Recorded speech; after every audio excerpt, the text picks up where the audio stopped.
we mainly working with? Random? Yeah. Same here. I've been working with government, but it was only 2 days. Well, since Monday's on 11 to 7, and the other 4 days on 8:30 to 4:30. 8:30 to 4:30 is the most of the video patrols. Then one morning, shoot a bunch of stuff in Indiana and Marianne. Are you even going into the buildings? I mean, just to load up once a week. You drop the car off Thursday? Yeah.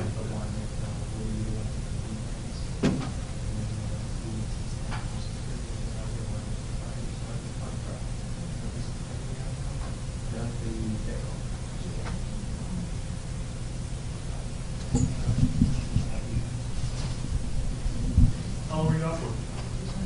A week, a little over a week.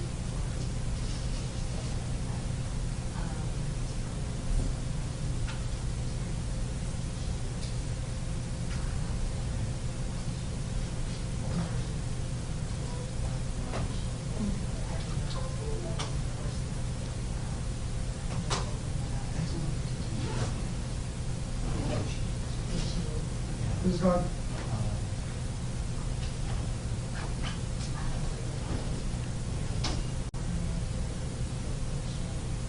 Slow there, so is that here? You mean the video level? Not the white balance? Yeah. Yeah, that's not the white balance, that's the video level.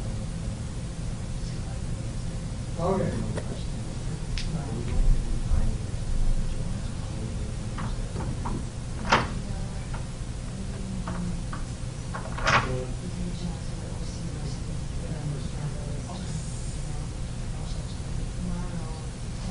It's amazing how in our industry, how much people now want to call.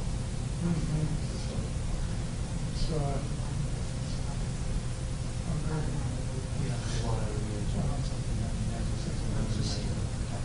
Is this going to be? I'll be here. Yeah, 他现在 Thank you.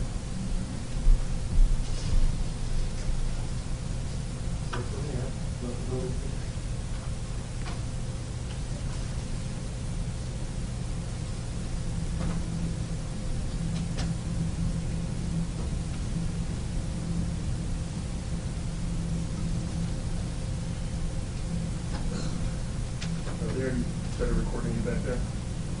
Yeah, I'm full feed, so it's I mean, I assume it.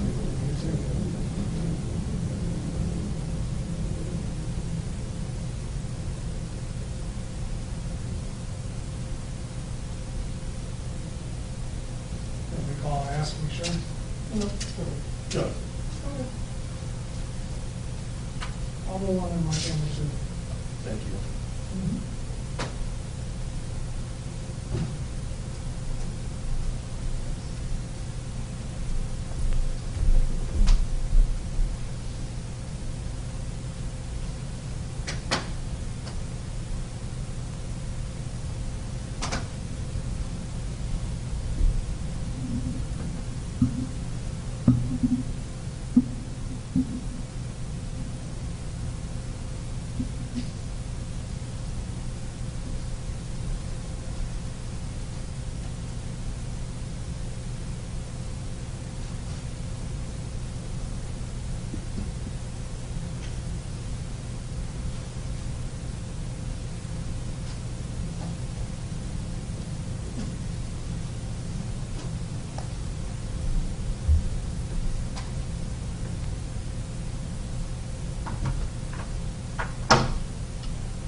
asking questions to other stations too?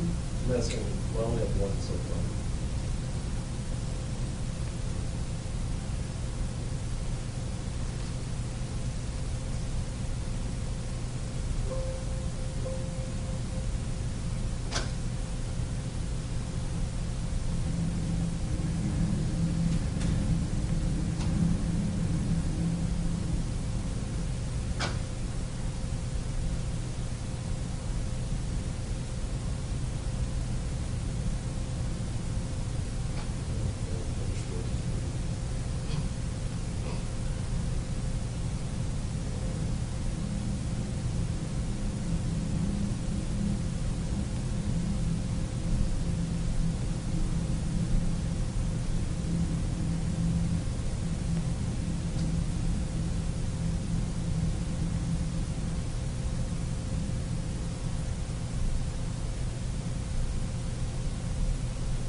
Good afternoon, everyone. Today, I'd like to talk to you about testing, giving you an update on where we've been, where we are now, and where we're going. Even though we've moved past the point of pure containment, it remains a priority to further build our testing abilities, in part to understand the presence and spread of COVID-19 across the state. In our last testing announcement on the 24th, we were running about 2,000 tests per day across our 3 state labs, our 4 commercial labs, and our 15 hospital labs. Today, we're now averaging around 4,000 tests per day. And in total, we have now run nearly 28,000 tests here in Illinois, with 30 hospital and clinical laboratories now up and running. Within the next 10 days, we believe that we will be up to 10,000 tests per day. Again, we're at 4,000 today. That marker, 10,000, is significant because it's the number of tests per day that the scientists and experts tell us that we need to get a truly holistic understanding of the virus in each of our 102 counties. Right now, we're working with roughly the same data that the majority of states are working with. That gives our state a rough picture of the virus's landscape across our state and in our municipalities by extrapolating the data using modeling largely based on the virus's spread in other countries. This 10,000 a day marker will give us the data to run a more mathematically significant model that offers us improved insight into how well our interventions are working. Ultimately, my goal is to reach a large enough testing capacity where we're able to test everyone who needs a test on a regular basis. But for right now, all of the experts point to 10,000 tests as the standard that we need to achieve. Again, I want to be frank with you. Where we are now is not where I want to be. Every day we aren't hitting 10,000 tests or more is another day that we're not able to get answers that help us get past this current crisis. And to be clear, the loss of essentially the entire month of February in the effort to scale up robust testing and the exponential spread that followed was a profound failing of the federal government. State leaders have spent every day since then trying to correct for this foundational mistake. Nationally, there have been some improvements in testing, but we still have so far to go. The United States is still trailing other countries in testing on a per capita basis, several times over. In all the states, we are working to fill the gap. But the most frustrating part of this gap is it's not just in the past. The White House has promised millions of tests for weeks now, and they're just not here. To be clear, I also welcome the testing capacity when it actually arrives. But I'm not going to wait on promises from the federal government that may never be fulfilled. We need this testing capacity now. So we're building it ourselves in Illinois. Here's how we're getting there. All 3 of our state labs are running a second shift of technicians to run samples, and we'll be adding a third shift when we can get our hands on an even larger supply of the reagent and viral transport media and other material elements needed beyond the swabs themselves. Second, and this is key, we're acquiring additional laboratory robotics to load our 12 real-time PCR machines at a multi-thousand unit increase in single-day capacity. We're getting our first 2 machines on loan, and we'll have them up and running by Tuesday, and we expect the others later this week. This technology is crucial as it replaces manual loading and shrinks down the bottleneck for results.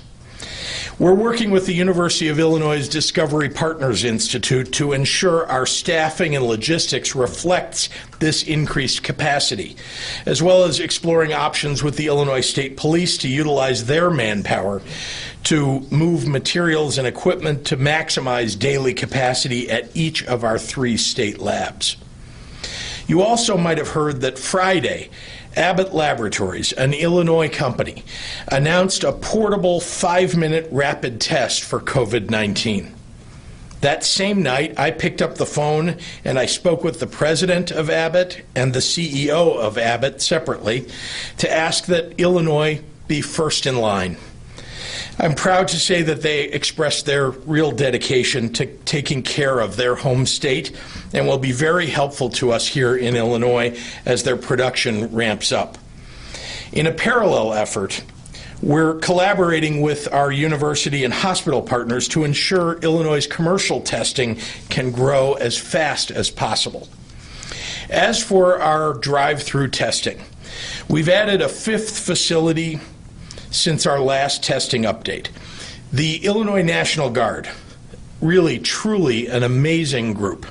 The Illinois National Guard has opened up a 2nd state-run drive-through testing facility in McLean County yesterday, joining our Harwood Heights community-based testing site in northwest Chicago and the 3 federal HHS sites in Bolingbrook, North Lake, and Joliet. Our state-run sites have been a huge success, and in addition to our McLean County site, we're investigating additional areas around the state to launch potential drive-through locations. Symptomatic first responders, healthcare workers, seniors, and all people with underlying health conditions will be able to visit these sites. Still, due to the federal government requiring federal personnel representation at our 2 state drive-throughs, we remain tied to a 250 test cap at each of these locations. We know there's greater need. At our longer-running Harwood Heights site, we've been hitting 250 tests by just the early afternoon and having to turn people away. We'd like to be able to test more than 400 people a day at these sites and think that we can. We have the capacity to do so. So we're pushing the federal government to change their requirements and allow us to test more than 250 people. We're turning people away that we just shouldn't have to, and we ask the federal government to remove their restriction. We're also pressuring the federal government on the return timelines of these tests. The private labs contracted by the federal government are taking 4 to 7 days and sometimes even up to 10 days to turn around results. That is far too long. We're doing it much faster in the state of Illinois with the capacity that we have. Of course, we can't just test, we have to treat. And in order to treat people, we have to increase hospital bed capacity. In the daily updates over the next few days, I'll talk more about our acquisition of PPE, personal protective equipment, and our work to increase hospital capacity around the state. Of course, hospital capacity means nothing without the heroes who staff these facilities. Healthcare workers and first responders are stepping up, working day and night, and they are saving lives. So I want to end this with a message for Illinois' landlords who lease to our medical professionals. We're seeing news stories out of other states about nurses being thrown out of apartments or denied the ability to rent their apartments out of fear of exposure by other tenants. We've not yet specifically heard of instances like that here in Illinois, but let me be very clear, that will not be tolerated in our state. I want to remind everyone that evictions are prohibited during this disaster to begin with. But I also want to make sure that landlords are not inappropriately terminating leases. So let me say this. Here in Illinois, we are fortunate to have a very strong community of attorneys that are ready to fight for nurses and for all healthcare workers to make sure that their rights are protected.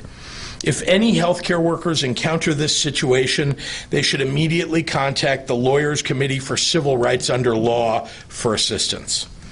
Thank you, and now I'd like to turn it over to Dr. Ezike from the Department of Public Health. Thank you, sir.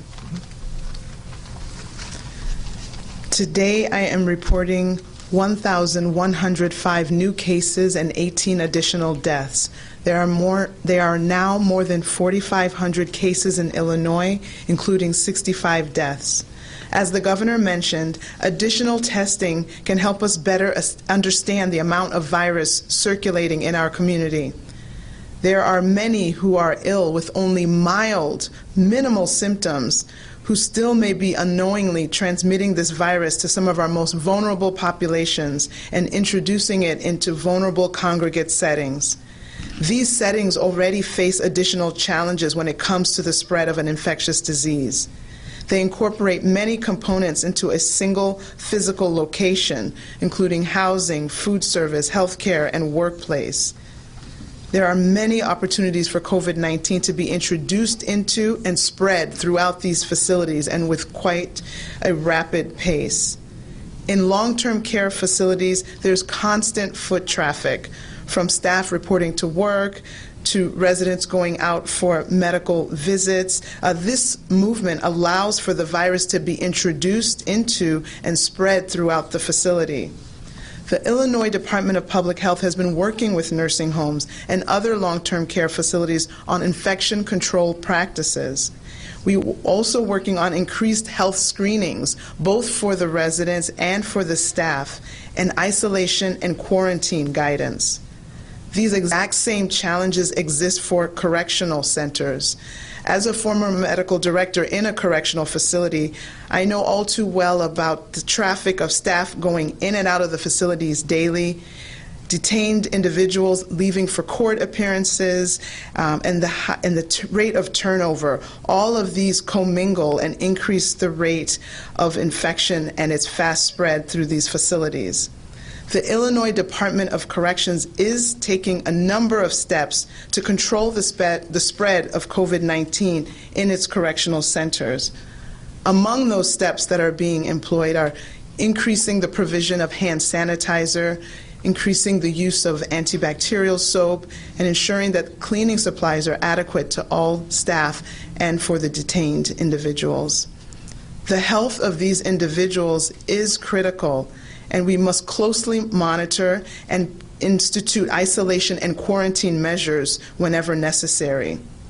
When multiple cases of COVID-19 are identified in a long-term care facility or a correctional center, testing everyone who resides or works in the facilities might not be indicated, but as more testing is available, that will give us the options to test as required.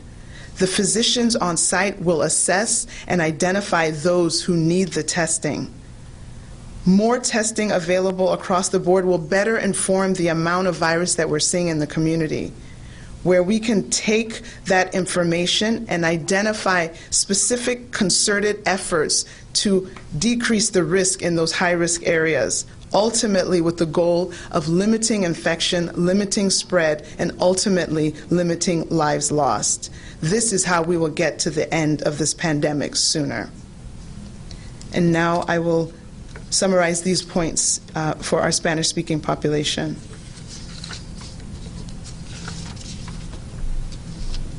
Con un corazón pesado, estoy reportando 1,105 casos nuevos y 18 muertes adicionales. Ahora hay más de 4,500 casos en Illinois, incluyendo 165 muertes. Como dijo el gobernador, las pruebas adicionales pueden ayudarnos a comprender mejor la cantidad de virus que circula en nuestra comunidad. Hay muchos que solo tendrán síntomas muy mínimas, muy bajas, pero son estas personas que pueden transmitir el virus a nuestras poblaciones más vulnerables o los espacios congregados. Hay muchas oportunidades para que COVID-19 se introduzca y se extienda en estas instalaciones. En los asilos de ancianos hay gente entrando y saliendo.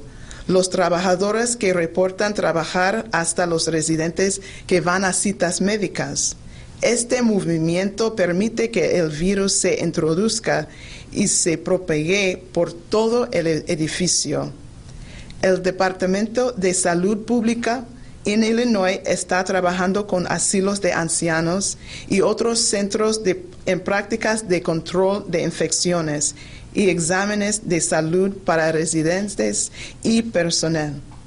Los mismos riesgos existen para los centros correccionales.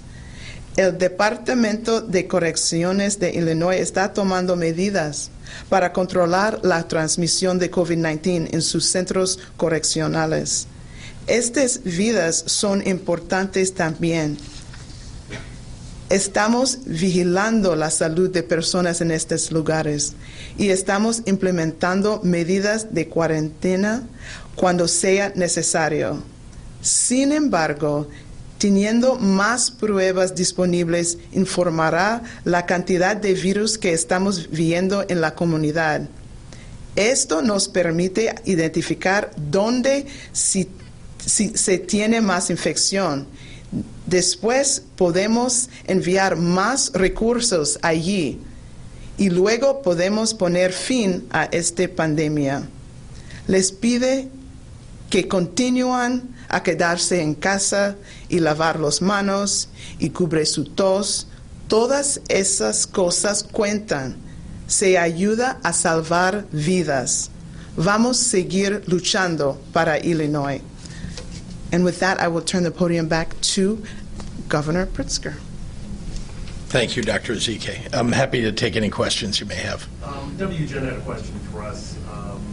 That construction workers are wondering why all construction projects have not been halted. They are not able to social distance on the site and are in fear of spreading the virus, bringing it home to their families. Any concern about that? Well, it's certainly up to the companies that are doing the construction to make sure that people are social distancing that are working there. There should be an opportunity at most construction sites to do that. But to the extent that they're not able to, that is a concern certainly for me, and it should be for the owners of the companies, the people who are operating those construction sites. So anybody that is concerned about that certainly should be reporting that to the Department of Public Health or letting my administration know, because there is, remember, that much of what is being done is essential work that's been determined at least as essential under our order, and we don't want anybody to be at risk, but we also want to make sure that we're continuing the necessary work across the state. So please, anybody that's experiencing that should let us know. Any concern about forest preserves? I mean, of course, President Pritzker talked about it today. Some are being shut down, not all. I mean, would you like to see all shut down? Or? Well, I think, you saw that the mayor shut down the lakefront, and it's because people honestly were abusing the order. They were, showing up on the lakefront and not adhering to any social distancing norms, and that really causes a problem for everybody. According to the Cook County Board President, that hasn't been going on at the forest preserves, and so that's going to be a decision that gets made certainly by, right at this point anyway, by the Cook County Board. I would also add, though, that across the state of Illinois, we have parks and recreation all across the state, and those decisions are being made on a city-by-city, county-by-county basis, and should be by the locals there. And again, though, people should let us know if there are concerns. Most importantly, they should let their local officials know, because those decisions at this point are being made at that level.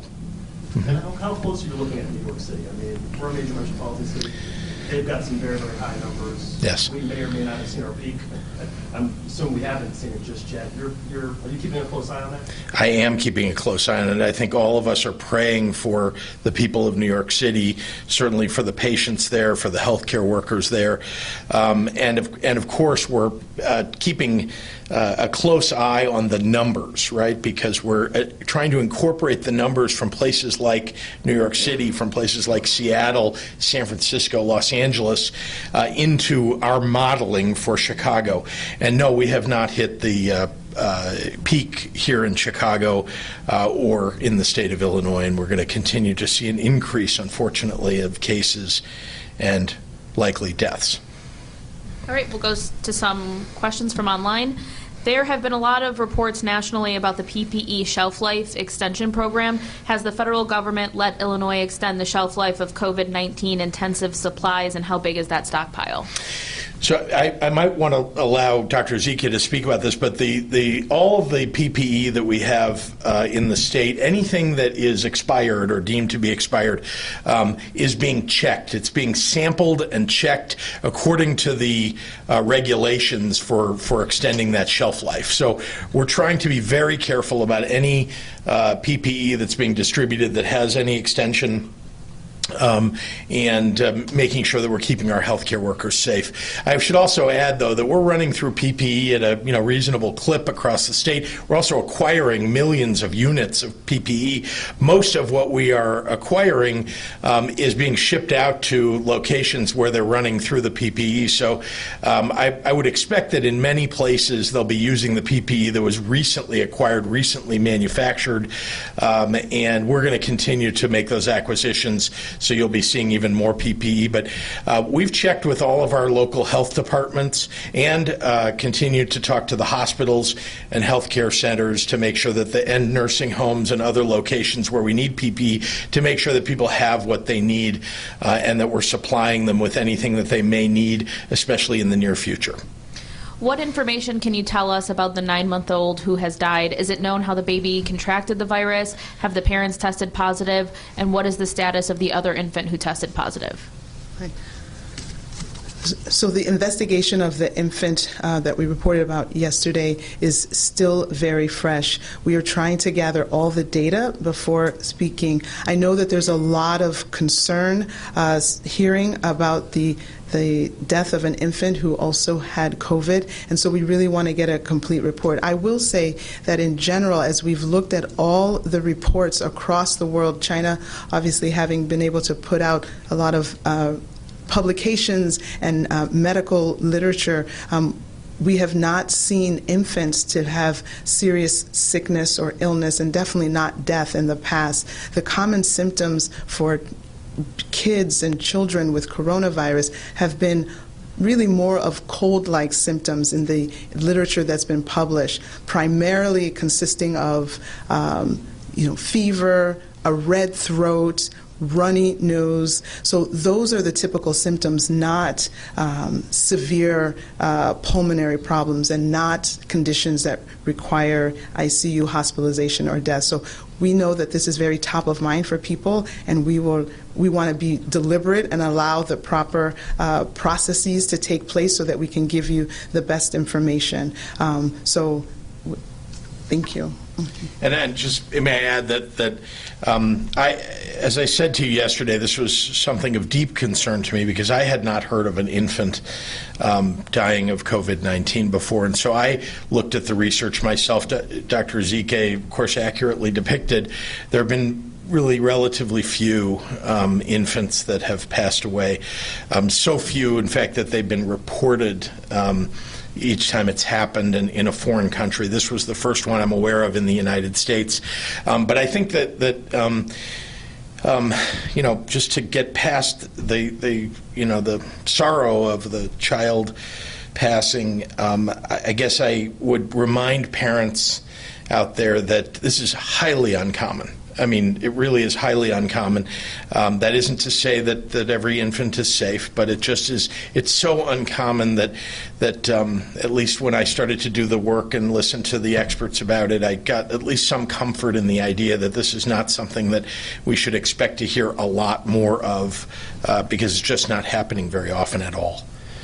Some hospitals nationally are continuing to do elective surgeries because they have to worry about their bottom line. How does that fit in with the coronavirus directives in Illinois? Well, first of all, we had to make space. If there's an elective surgery somebody can put off, then we had to ask people to do that, and we realized that it has a financial impact on hospitals. But I have to say, first, to the credit of the hospitals, that was not their primary concern. When they heard that we were considering it, they understood that we needed to do this, and many of them, wanted to let us know how quickly they could get to a state where they're not doing elective surgeries. And so I'm very proud of those institutions, and I thank them very much for their willingness. There is a significant financial impact on the hospitals, and that's why the last relief package had a large amount, over $100 billion, that was dedicated to hospitals and health centers, precisely in part because the impact of COVID-19 on hospitals has been, severe. And they're doing the work anyway. They're doing it, and they're losing money doing everything that they're doing, but they're saving people's lives, and I'm so grateful for that. And we're going to work very hard with our federal delegation to help take care of the hospitals that have stepped up. All of them have. Governor, people downstate need to hear from you in person. Provided you and your staff can travel safely without becoming ill, when will you be back downstate? Well, I appreciate the question, and I always love to be in downstate Illinois. I was there just a week ago, I think. It seems like about a month or two ago, but that's the way time is moving right now, in Murfreesboro, in Springfield, and elsewhere, and in Carbondale. So I'm going to, I am not reticent to travel, and I certainly will try to find a moment in the near future. I would just remind you, though, that as the virus has been so severe in northeastern Illinois and in Chicago and the Collar counties, I've tried to make sure that I've been on hand to make decisions here about the thousands and thousands of people that have been affected here, while also looking seriously at the areas of the state like St. Clair and Madison counties, like Jackson County, Peoria, and Champaign, where there's been a rising number of cases. But I'm glad somebody asked, and I'm always glad to travel, and I will do so sometime in the near future. The University of Washington projected the COVID-19 apex in Illinois at April 16th and forecasted 2,454 deaths by August. Do those figures and other data in this analysis align with the current state projections? We have our own statisticians and modelers, along with the scientists and experts here. We have now taken that University of Washington data and melded in some of the conclusions that they reached, looked at the data sets that they had, and tried to make sure that we're doing the right thing in terms of our modeling here in Illinois. We're not concluded. Every day there's new information that goes into these models, but I think that it is fair to say that most of the models that I've seen, and we've seen a number of them, show that we'll be peaking sometime in April in Illinois, and we're not yet close to that. We have weeks to go. Is it a foregone conclusion that our medical infrastructure will be vastly overwhelmed in a few weeks? What are you going to do about it? Oh my goodness, that is my number one concern, is to make sure that we don't have our medical capacity overwhelmed. But I must say, when you look at New York, when you look at other places in the country, and you see how fast the beds are filling, the ICU beds, hospitalizations, and so on, you can't help but feel that that they too have been running as hard as they can to create capacity and to mitigate and put in orders. Now, I will say that here in Illinois, we not on a date basis, but on a from the time that you saw cases in a state to the time that we put in place our stay-at-home order, we were first, or among the first, to do it. There were earlier cases detected in New York than there were in Illinois, and there was an increase in New York earlier than there was in Illinois. So in terms of the mitigation efforts that we put in place, I am pleased that we were able to be early, or at least to do it as quickly as possible, and that has helped us to drop the number of cases that we think will hit the hospitals going forward. But I must tell you that there's not enough capacity today. That is why you see us building out facilities across the state. That's why you see us putting in triage centers. We're building, our National Guardsmen and others are putting up tents and other facilities at tens of dozens of hospitals across the state to make sure that we're able to keep people separate, so that there's no that the epidemic doesn't fly through an emergency room, for example. And then we're building out capacity at some hospitals to just literally add beds in and onto facilities that already exist. And then McCormick Place and the hospitals that we're looking to turn on in the next couple of weeks. This will be our last question. Dr. Ezike, if you don't have adequate testing yet, and we're already roughly halfway through the stay-at-home order, then how do we measure the rate of transmission? Do we have any evidence to suggest that the spread is slowing? Right. So that's a great question. And so in addition to testing, we also have the hospital data. Every day we collect the number of people who are admitted with COVID disease, who have COVID-like disease, who maybe haven't had their testing. We're checking the amount of people with these illnesses that require ICU admission, that require the use of a ventilator. And so following those numbers as well, that gives us a track and actual good data in terms of how this is growing and how this is spreading and how our capacity might be reached and how much more we will need. So those data are additional data points that we can use for the modeling that can supplement what we don't have with widespread testing. Thank you. Thank you.